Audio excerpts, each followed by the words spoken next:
Okay, hello. We're back recapping The Bachelorette. We're the Spinsters Union. I'm Camille.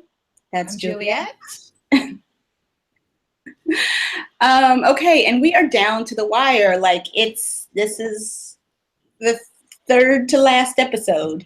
And we get the guys going home with Rachel to Dallas to meet her family. So, what'd you think? Let's start it off. Well, I thought it was great. I really liked her family. It was very revealing, and it was good to see how the men reacted under pressure. It's I true. think they were all nervous before going in, just as Rachel had been when she met their family. So it was interesting how they dealt with the pressure.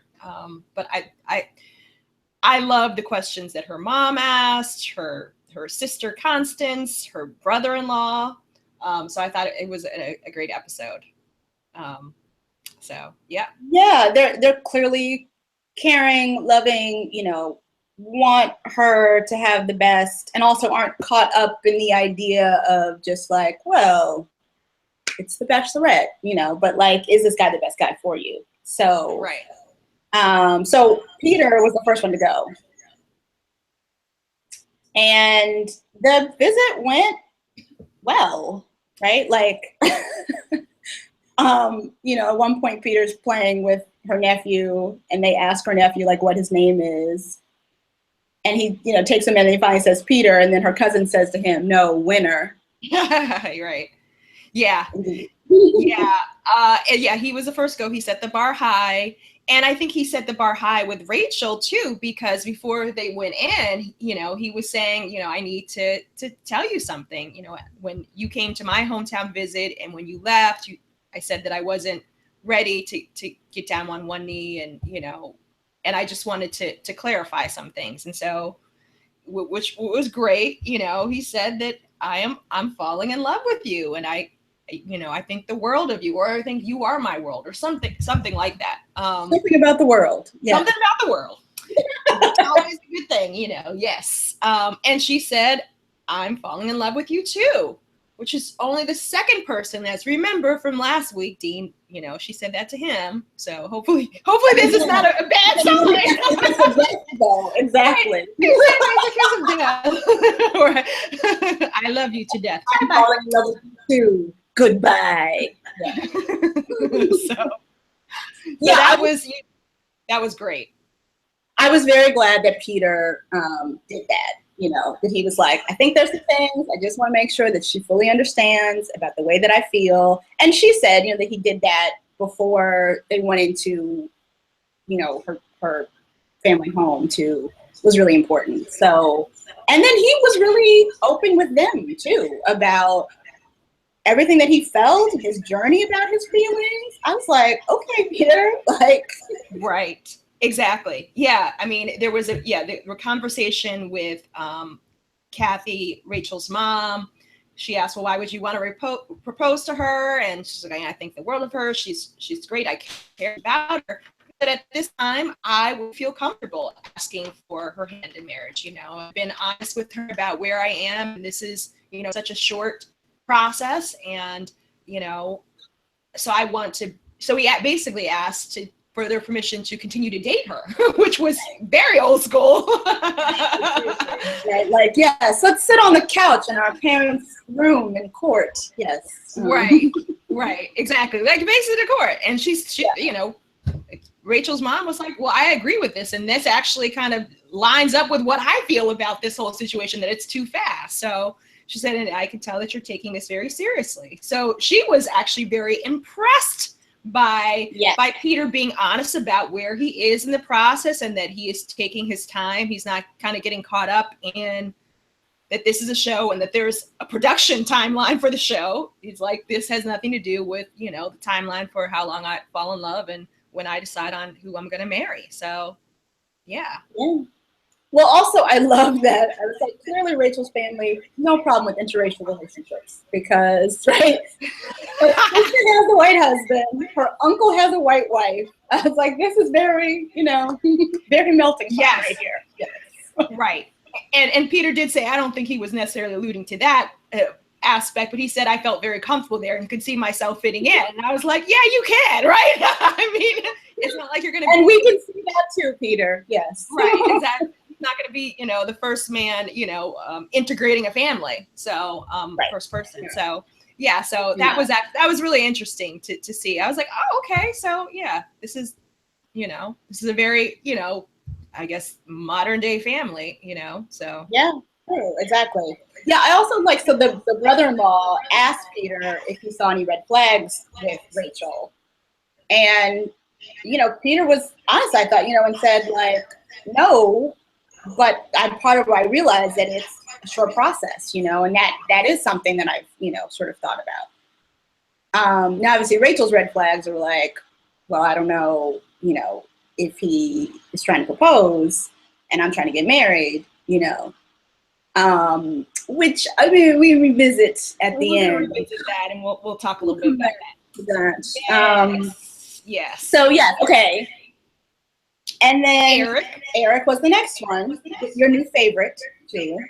Yes. And he's continued to shine bright in this episode. He was, I think out of the three of them, he was the most nervous. He said that he didn't sleep well the night before and, was very nervous, going. They had lunch before they met with her family and revealed that he was nervous then.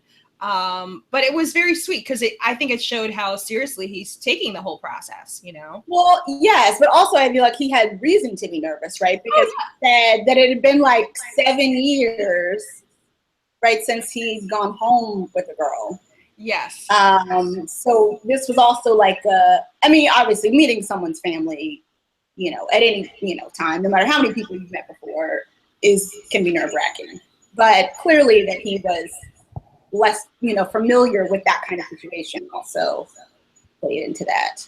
And I thought he, did a good job of representing himself of, how he felt about Rachel. But I was concerned 8 months is the longest relationship he's been in, which I don't remember, and again, people in the comments, you'll keep us honest, maybe they revealed that before. I knew the not in love part, right? Right. But I was so your longest relationship in 8 months? I mean, I guess in not being in love with someone, I guess that also makes sense that you haven't been maybe in longer relationships. Right. But still, I was oh. Right. Yeah. So yeah, he's never been in love before. His longest relationship has been 8 years. And the last time that he had 8 months, right? 8 months, right? Woohoo. Okay. And and then the last time that a girl felt serious enough about him was 7 years ago for her to invite him to meet his family. So yeah, he's definitely we love our attachment theory. We might say that, Eric is an avoidant attachment, has an avoidant attachment style of loving. Well, and also the fact that girl, right, 7 years ago was college, right? He said he went home for Thanksgiving. And, look, I'm not knocking college relationships. That can be very real. Some people get married to the person that they meet in college, But certainly that, at least for me, that was a very different kind of, I didn't really have adult relationships in college. So, I mean, when I think about that, I am also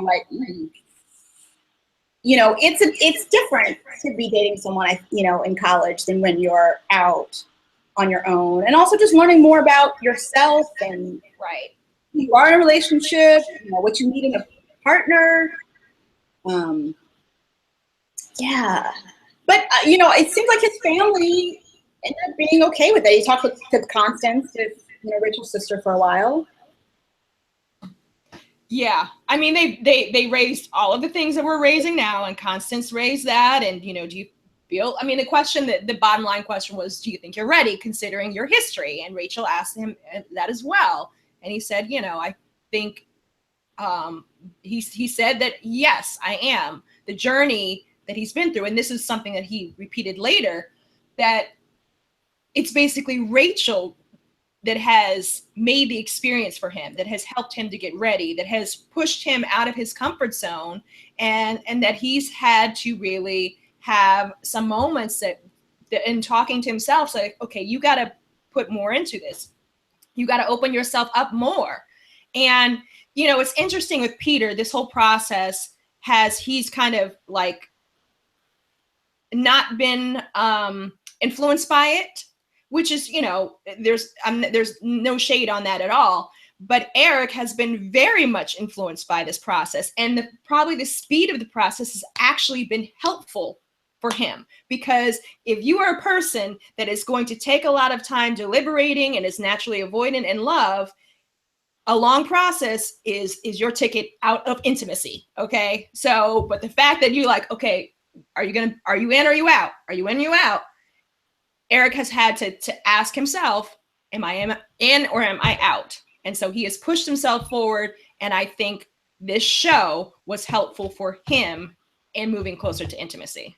That's a great point. Yeah, and I hadn't thought about that, but I think you're exactly right. You know, the expedited process is actually really good for him. And yes, even better, perhaps, a little later in the episode, you know, where he has really grown and moved forward.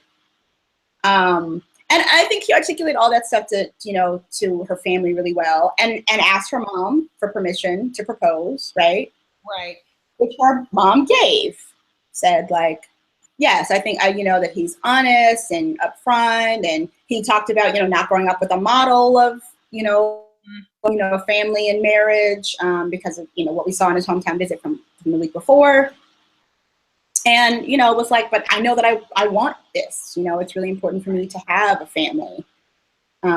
So I know I was like, oh, Eric, thrown so Gold much. Star, Eric. Gold star. Now, someone who maybe didn't have a gold star, Bryan.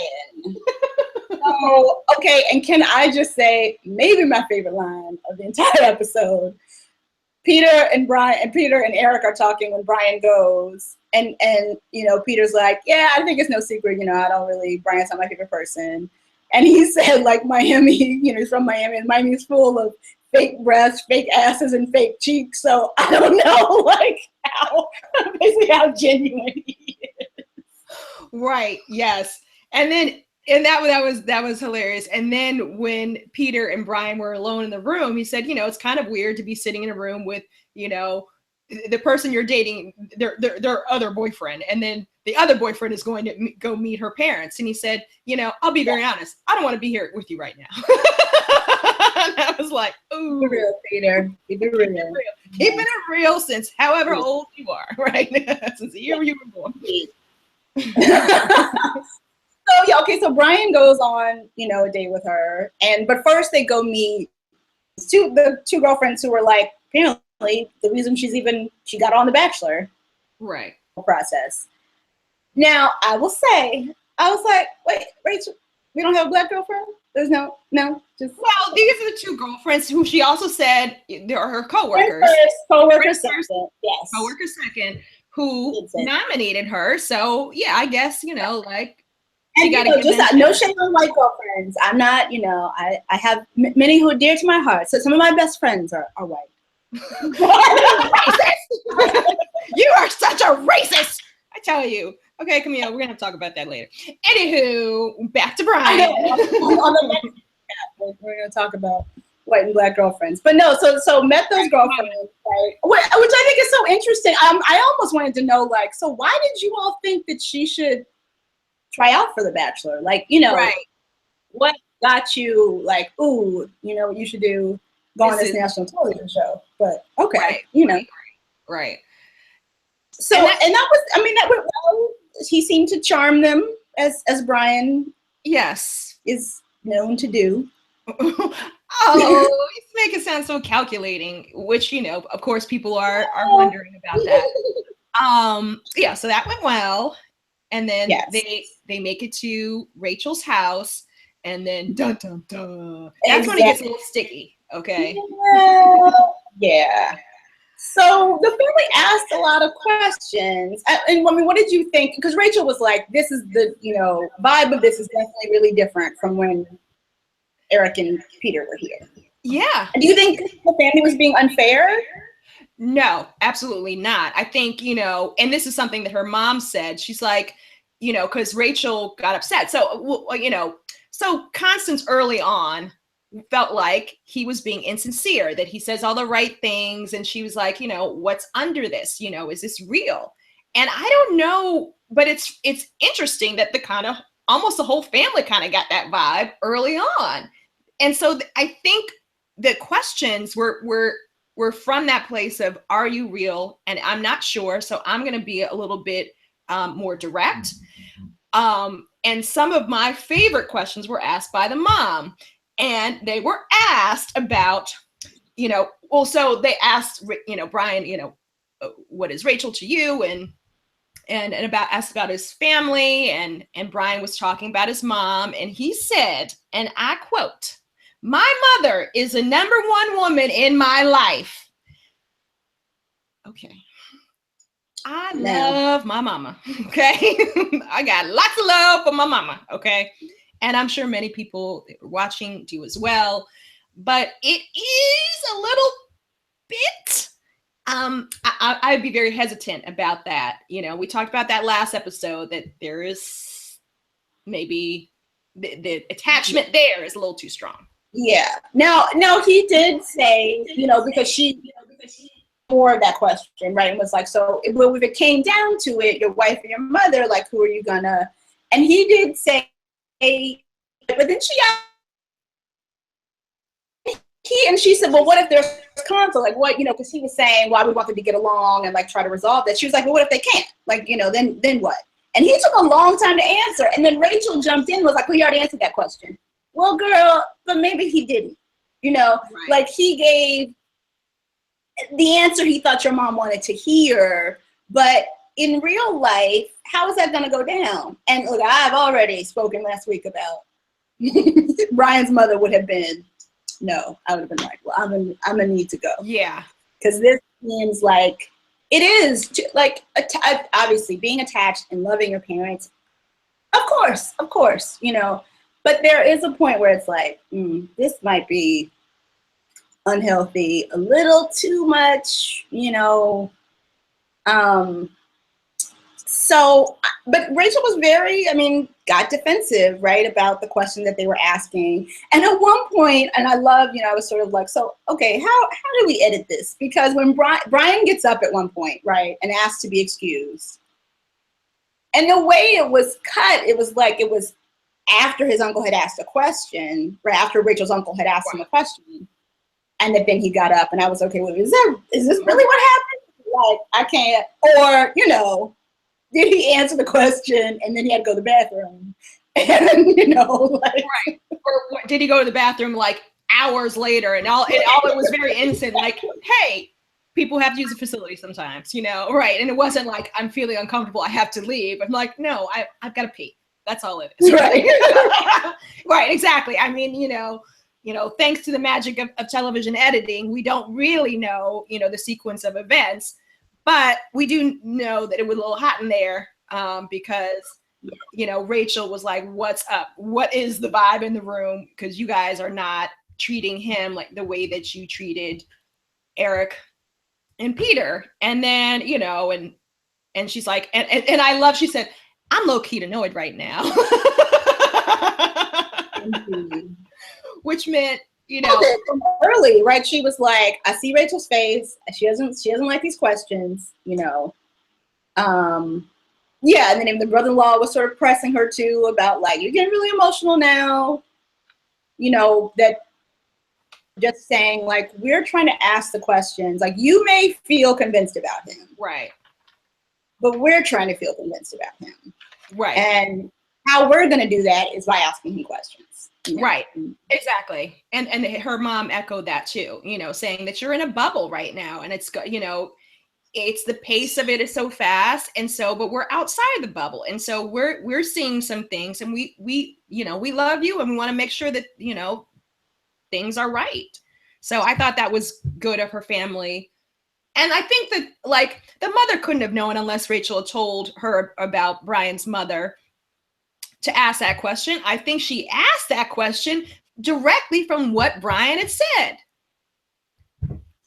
My mother's number one woman in my life. So if that's true, then you can't have two number ones. Who's going to be number two? And when push comes to shove, who are you going to have to basically say, no, you are number two. My wife is number one. So, hey, you know. So, yeah, so that was definitely an issue that came up. Also, it was an issue of, like, saying, like, basically from day one, she was my girlfriend, right? And about him loving her, right? And both of those things were sort of like, so he talked to Constance, right, to her sister at one point, and he even said, you know, like, I being here, like, I love you all. And she was like, okay, see, okay, like, like how you pulling out love when you've been here for an hour and a half, you know? And it was like, I mean, yeah, it definitely made me think a lot about, you know, the difference between, like, falling in love with someone, saying you love someone, and being in love with someone. Right. Right. Like, and I think it's sort of been all of these different stages for each of them, you know, over the course of the show. And clearly Rachel's mom is very skeptical about that too, you know. And they had a conversation about, you know, their mom said, like, when I met your dad, I knew I wanted to get to know him more. For 2 months, like, I loved him. You know, that's something you grow and build. And clearly this process is that's not what you're supposed to be doing. No. Supposed to get there. Yes. Yeah. And I think, you know, there's a few things. One, I think perhaps we as Americans throw around love very freely. I love your shoes. Oh my God, I love her. You know, I love him, you know, so love, you know, so Bryan was throwing around love a little bit too much, but of course it raised red flags because, well, which are you throwing around love, speaking about her, about Rachel as well? And then also it's like, we have language was imprecise. So yes, I think there are different stages to love, but it's all the same word. And it doesn't really encapsulate what the feeling is at that moment. Because I do think people can be in love, fall in love rather, at 2 months, you know, but being in love and that commitment of marriage, then it's less of a feeling, it's more of a choice, you know. Right. And so there's something different that happens at that time, you know, in your mind, in your heart, that I think you're right. And each of these people, Rachel and Peter too, I think there is that whole definition of love. He has a different version of what that means, or interpretation of what that means. And that is causing some issues right now for them.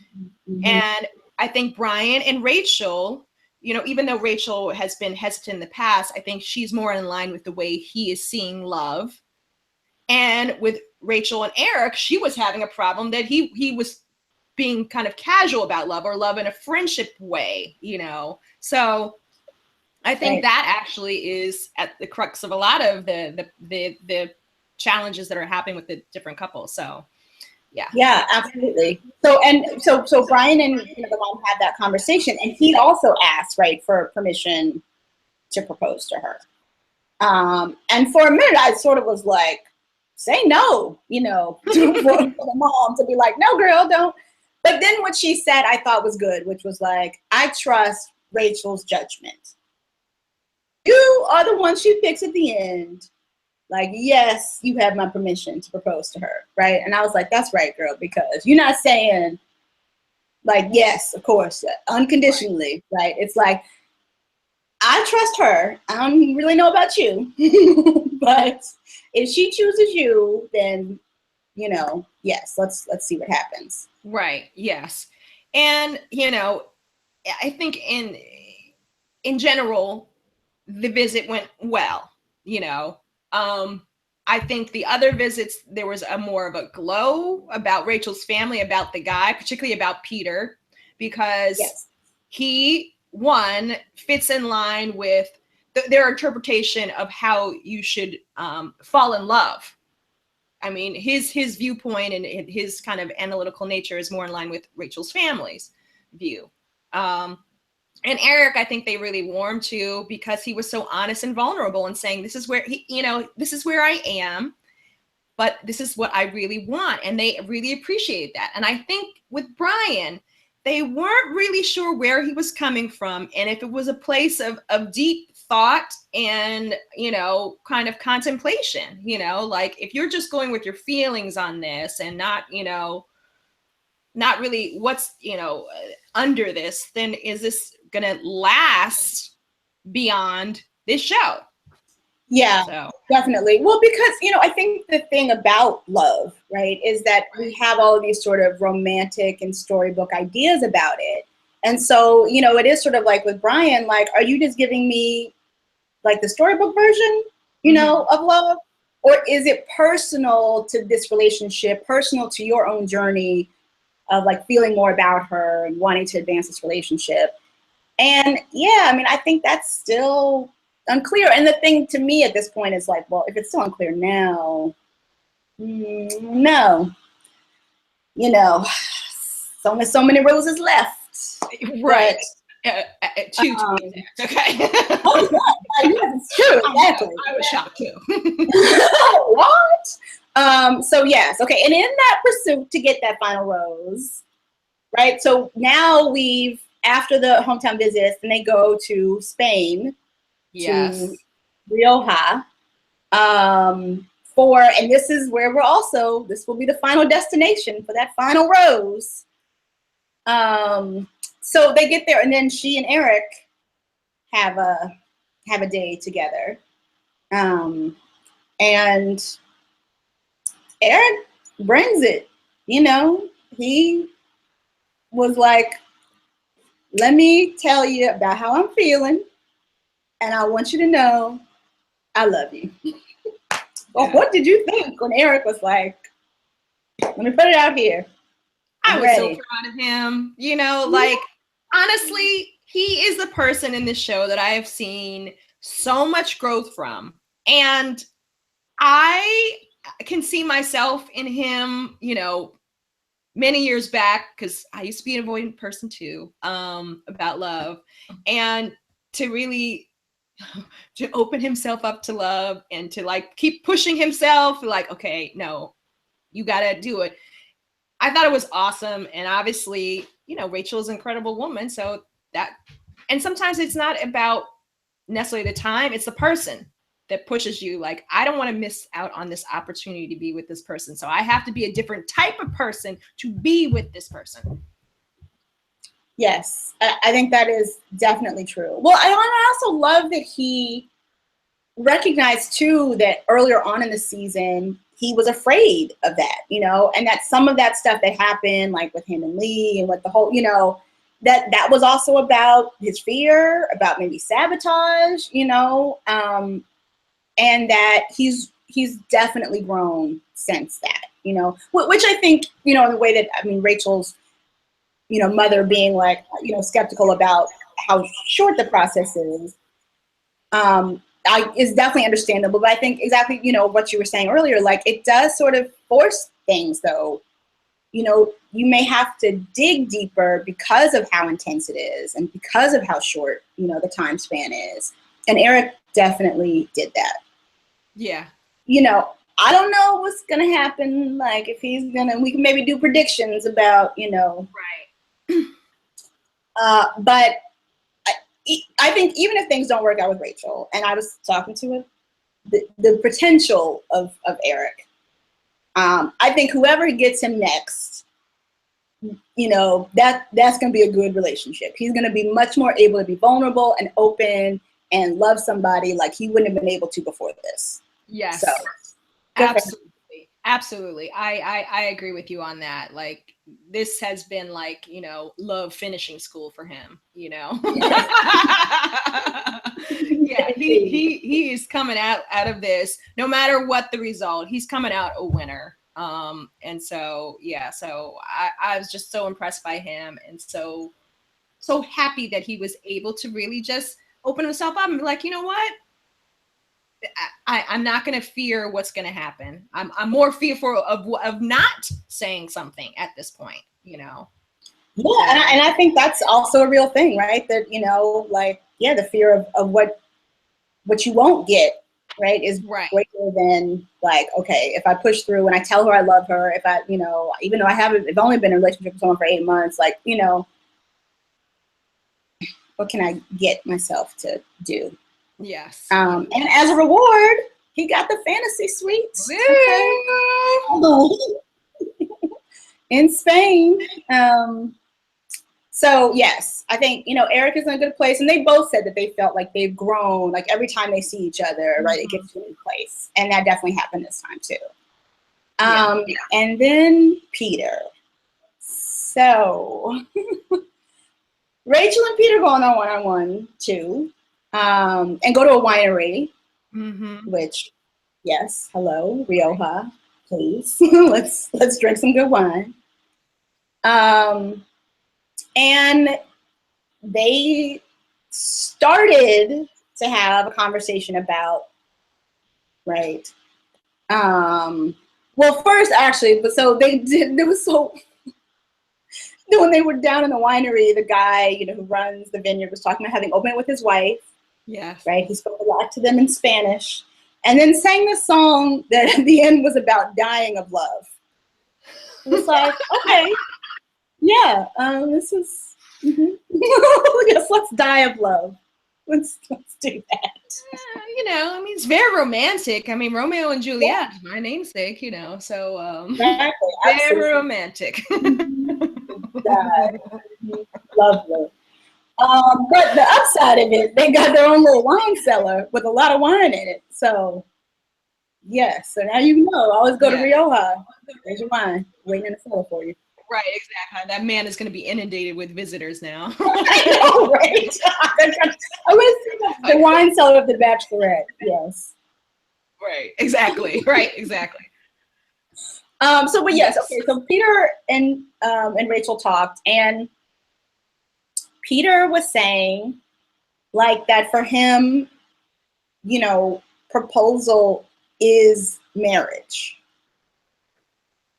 and, you know, asked, and was saying, you know, that if he's not ready for that in 2 weeks, how does she feel about that? And then they got interrupted to go stomp grapes, which, yes, let's do this. Right. And, you know, there was some making out, always a connection that Peter and Rachel have, you know, good times there. But then finally later that night, Rachel was like, okay, let's come back to this, because this is a really important conversation to have. And they are not seeing eye to eye on that. So how did you feel? What did you think about that conversation? Well, I thought it was interesting. I mean, because Rachel is saying, well, she views more of the engagement as, well, and I think maybe she's specifically talking about in this process, as a road to marriage. And then it doesn't mean that they get married the next day or the next month, or she said even the next year, but that it's basically an assertion that that is what I want to happen. And that's what I'm moving towards. And, you know, he feels like, I asked you to marry me, that I better make good on that promise, you know? I can see both sides of it, you know, too. And I understand why, you know, they kind of came to a, you know, a standstill, and because they're like, I don't know how to move us closer together. You know, what is the compromise in that, you know?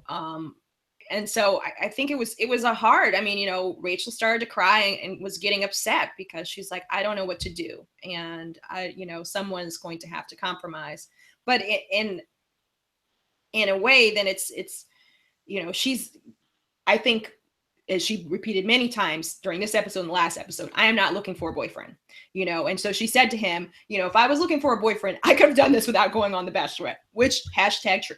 Yes. So you can do that any old Friday night at your local bar. Okay. So, yes. and he was like, okay, you're right. You're right about that, girl. I see you. Yeah. But I don't think, we'll see, because Peter, he's not it doesn't seem like he is a stubborn person, but he seems to be fixed in his way of, you know, his values, you know. So I don't think he's being unreasonable.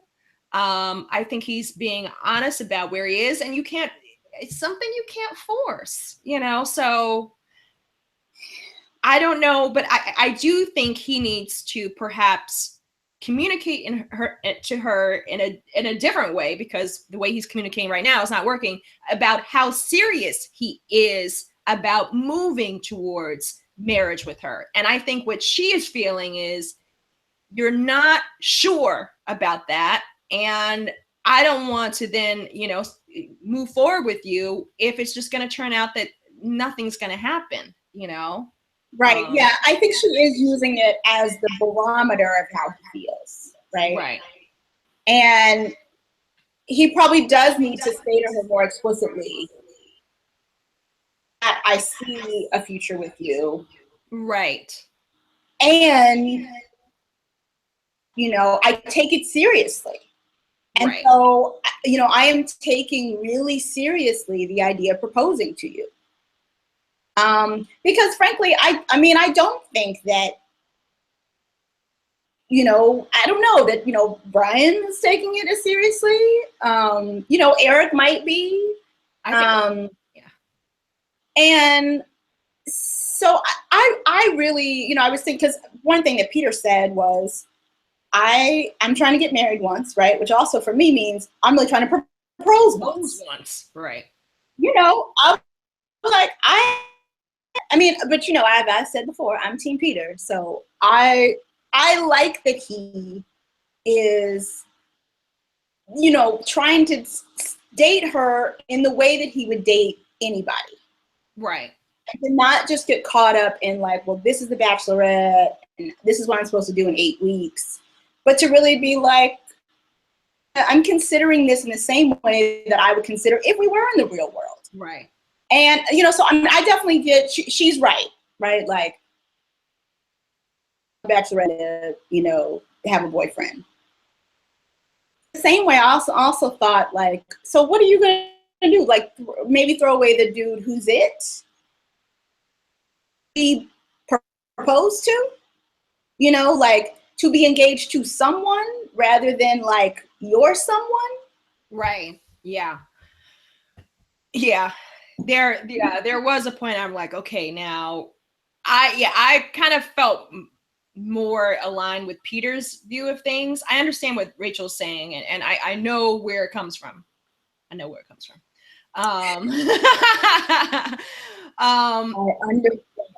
understand, yes. Right. You know, like, you know, don't waste my time. But I would hope, and she is engaged, so, you know, we know that for sure. But I do think you have to somewhat disentangle the fact that you want to get married at a certain time, you know, and the person, you know. So sometimes forcing, I want to get married, here you are, let's do this, versus here you are, let's do this, you know. Yeah. And those, one was marriage. Okay, let's do this again. This is a person. This is marriage. Okay, so you don't want this being this. You want this to be over here. Okay, okay. Just so we're clear as mud. Everybody. With the Spinsters union, yes. Right. You know what? Come back to done puppet hour. Yes. I know. I was like, I should have gotten my socks. Much clearer. long. had a, you know, sock puppets for like the final rose. Right, exactly. You know, that's what we're gonna do. We're gonna for the final rose, we're gonna do a recap with sock puppets. I have plenty of white socks, so we'll be fine. We'll have to find some brown socks to make sure we have some black people represented, i.e. Rachel. Yeah. Okay. Good point. Yes. Okay. So I understand that, but so, you know, they were there. Rachel's crying. Peter rubbing her back and feeling uncomfortable and bad. I'm guilty. Like, damn. Like, this is the second time he's made her cry, right? So I'm sure he's like, damn it, not this again. Right. And then it says to be continued because, you know, the Bachelorette, they love their cliffhangers, you know. Okay. So. But honestly, so do I. That reminds me of growing up in the 80s, and there were cliffhangers like all the time. There's not as many as them. So I appreciate that. Like, go back to television. Exactly. Yes. So, yeah, so is the Men Tell All, which is going to be a fabulous episode. Shade. Indeed. That is going to be enjoyable. Yes. Yes. I know all our old favorites, Waboom and Lee. Right, exactly. They always say that women can be catty. So if women are catty, then men can be doggy. So it's going to be a very doggy episode. It's going to be a very doggy episode next week. I'm starting that, you know, like that's cattiness throwing shade to women. Dogginess. Hashtag dogginess. You know, we really innovated a lot of things. You specifically. Sock puppet Bachelorette. This creativity. Right, creativity all around. See, when it's sock puppet Bachelorette, no one really gets hurt because they're socks. So, you know, that would be helpful for people to have their sock puppet. And then, it you know, it kind of, it's not me. It's a sock that's getting hurt right now. It's a sock that's not getting the rose. And anyone hold the rose? Will they hold it in their mouth? I guess you could still. Exactly, in their mouth. Right, exactly. So for people who are avoidant, maybe they should go on to Sock Puppet Bachelorette. Practice intimacy with their hands before you try it at home yourself. This is good. This could be a whole new therapy. Yes. You know what? I feel like probably someone is doing this in their counseling session. Well, let's just pretend that you're going out on a date with your sock puppet. Okay, that's all. That's all. Well, I hope we've given you a lot to think about today. Bachelorette recap. Yes. All right. So yeah, we'll see Men Tell All, and then it's going to be the final episode. All right. So come on, Julie, call it right now. Who wins? Go. Peter. Okay. Peter. I think so too. I just believe in my heart that he's going to pull it off in the end. I think she has a good connection with Eric, but I think it is not like her connection with Bryan or Peter. And I think ultimately with Bryan and the family having questions and the more lawyerly side of her might kick in. Also, I'm hoping his mama is somewhere in her mind too. Rachel, okay. Right. So yeah, so final two, Bryan and Peter. Yes. Oh man. Rachel's gonna break my heart again because you know how I felt about her sending Dean home. Woo, no.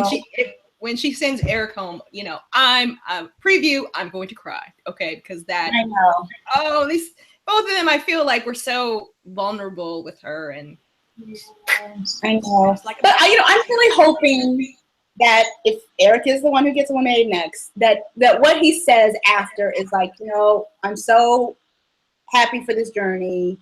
You know, I have no regrets. I have, you know, no regrets about being vulnerable. And I'm going to go out in the world and keep being vulnerable. Like, you know, I hope he's not going to be like her, you know, like F intimacy.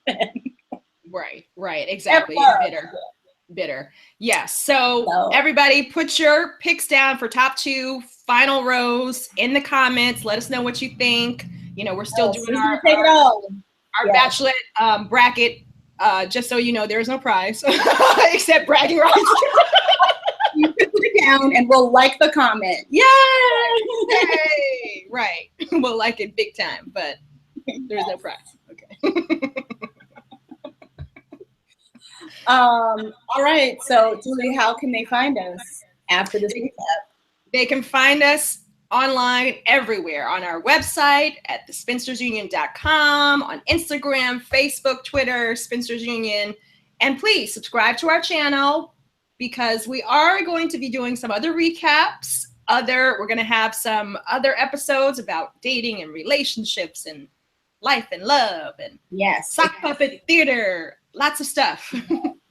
Yes, exactly. Come for the Bachelorette, stay for the sock puppet theater. Exactly. Right. All right, y'all. We'll see you next week in the Men Tell All, when things get doggy. We'll talk all about that. Bye. All right. Bye.